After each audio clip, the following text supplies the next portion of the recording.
Hello and welcome to English Education Channel. CBSE and State Board students today will read an elementary school classroom in a slum poem. The poet of this poem is Stephen Spender. Stephen Spender was an English poet. इस poem में poet slum area के अंदर जो elementary school बना हुआ है उसकी condition के बारे में बता एलिमेंट्री स्कूल के अंदर जो कंडीशन है उसको डिस्क्राइब किया हुआ है और किस प्रकार के बच्चे इस स्कूल में पढ़ते हैं. Here, poet concentrated on the themes of social injustice and class inequalities. क्या आप कभी स्लम एरिया के अंदर बने हुए एलिमेंट्री स्कूल में गए हैं? यहाँ पे पोइट एक स्लम एरिया के अंदर बने हुए स्कूल में जाता है और वहाँ जो सिचुएशन देखता है उसको अपने पेन से उतारता है और अपनी लाइनों में क्या लिखता है. स्लम का मीन्स है over crowded urban street. First stanza में पोइट क्या राइट करता है?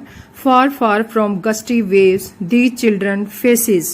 स्लम एरिया के अंदर पैथेटिक सिचुएशन बच्चों की यहाँ पोइट बताता है. The poet here describe the pathetic and miserable condition of the children seating in a classroom in A slum school.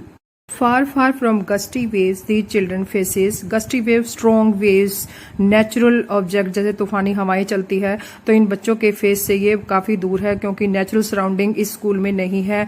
Over crowded school है और ओवर क्राउडेड स्लम एरिया के अंदर ये बच्चे पढ़ते हैं. The children faces are unlike the usual children of school. They are far away from the beautiful sights of nature. Like rootless weeds, the hair torn round their pallor. पीले चेहरे पर बिखरे हुए बाल उसी तरह लग रहे हैं जैसे खरपतवार उगती है. Like rootless weeds. पोइट यहाँ डिफरेंट बच्चों को बताता है कि किस तरह के बच्चे क्लासरूम में बैठे हुए हैं. The tall girl with her weighed down head. लंबी लड़की अपना सिर नीचे करके बैठी है. A tall girl in the classroom is very depress. She keeps her head down being burden by sad thoughts. Next line the paper seeming boy with rats eyes. दूसरा लड़का पेपर की तरह बिल्कुल पतला है और उसकी आंखें चूहे जैसी है.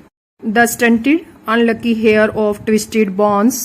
Writing a father general disease his lesson from his desk. इस लड़के को गठिया बीमारी दुर्भाग्य से अपने आनुवंशिक तौर से अपनी फैमिली से प्राप्त हुई है और वह लास्ट अपना लेसन अपने बेंच से ले रहा है. Next line at back of the dim class one unnoted sweet and young. His eyes lives in a dream of squirrels game in tree room other than this.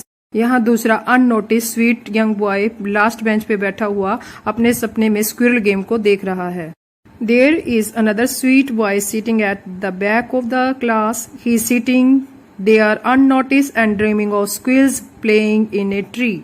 In the second stanza, on our screen walls donations. Poet यहाँ पे dirty classroom में दीवारों को बताता है कि कैसे वो पीली हो चुकी है और उनके ऊपर डोनेशन देने वालों के नाम लिखे हुए हैं. Shakespeare's head. शेक्सपियर के का चित्र क्लासरूम में लगा हुआ है जो कि बच्चों के लिए अनयूजफुल है. Next line cloudless at dawn civilized dome riding all cities belled flowery Tyrolese valley. Early morning sky is shown as cloudless in an another picture. यहाँ दूसरा चित्र है जो कि टर्लेस वैली के वैली का जो कि ऑस्ट्रियन प्रोविंस क्षेत्र की है जो कि फूलों से सुसज्जित है. There is also a picture of the beautiful Tyrolese Valley, a region in the Austrian Alpine province adorned with flowers. Next line, open-handed map awarding the world its world. And yet for these children, these windows, not this map, their world. सारे map और picture जो classroom में लगे हुए हैं उन बच्चों के लिए मीनिंगलेस है. उनके लिए कोई अर्थ नहीं रह जाता उनका. But all these pictures have no meaning to these poor children. The world depicted on this wall is not the world of these children. Next line, where all their futures painted with a fog, a narrow street sealed in with a lead sky, far far from river caps and stars of words. Unfortunately, उनका world fog से painted किया हुआ है यानी कि धुंधला है. Their world is painted with fog, the fog of hunger and depression. The poet again says that their world is far away from the actual world of the rivers and caps. These things are like stars in the sky which they cannot touch. यानी कि उनकी approach से परे हैं, वो crowded area में रहते हैं, तो नेचुरल ऑब्जेक्ट उनकी रीच में नहीं है। In third stanza, surely Shakespeare is wicket, the map a bad example. यहाँ पोइट शेक्सपियर की पिक्चर को मीनिंगलेस बताता है क्योंकि बच्चों ने इसके बारे में कभी नहीं सुना। Next line, with ships and sun and love tempting them to steal. Here poet describe the beautiful world with sun, shapes, love and care only attract them to steal because they cannot have all these worldly things। यहाँ पे ये worldly चीज उनकी पहुंच से दूर है। Next line, for lives that slyly turn in their cramped halls from fog to endless night। ये लोग हॉल लाइक हटमेंट्स में रहते हैं और उनके दुखे का कोई अंत नहीं है। Next, on their slag heap, these children wear skin peeped through by bones and spectacle of steel with mended glass like bottle beads on stones। की बॉडी गार्बेज के ढेर की तरह लग रही है और वो पतले हैं और उनकी जो स्किनी बॉडी में से bones are peeping out of their skin, हड्डियां उनकी स्किन से दिख रही हैं। उनकी गरीबी इस बात से दिखती है कि जो चश्मे उन्होंने आंखों पे डाल रखे हैं वो मेंडेड किए हुए ग्लास हैं, जैसे बोतल पर पत्थर मार दिया गया हो तो क्रैक हुए चश्मे उन्होंने अपने आंखों पे लगा रखे हैं। लास्ट लाइन थर्ड स्टैंजा की, all of their time and space are foggy slum so blot their map with slums as big as doom. उनकी सारी जिंदगी स्लम एरिया के अंदर खराब हो रही है और slum is like a blot as big as doom on the map of the children.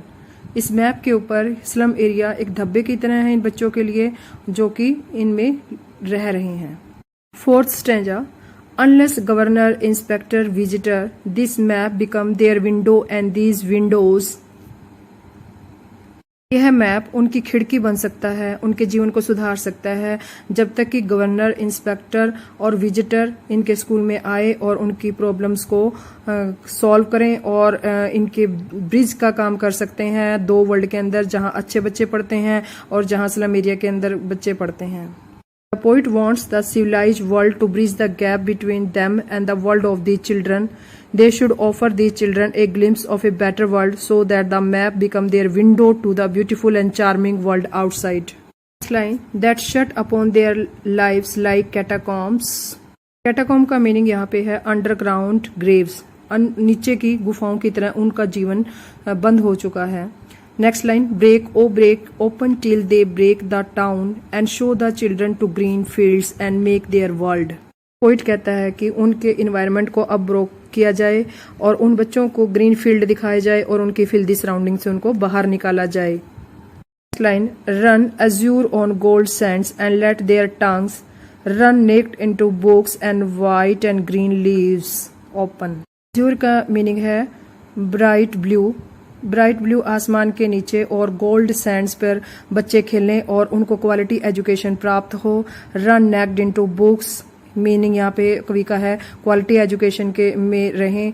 And white and green leaves open, और ग्रीनरी उनके सराउंडिंग एरिया में हो। This line is very powerful. Here poet writes, history their whose language is the sun.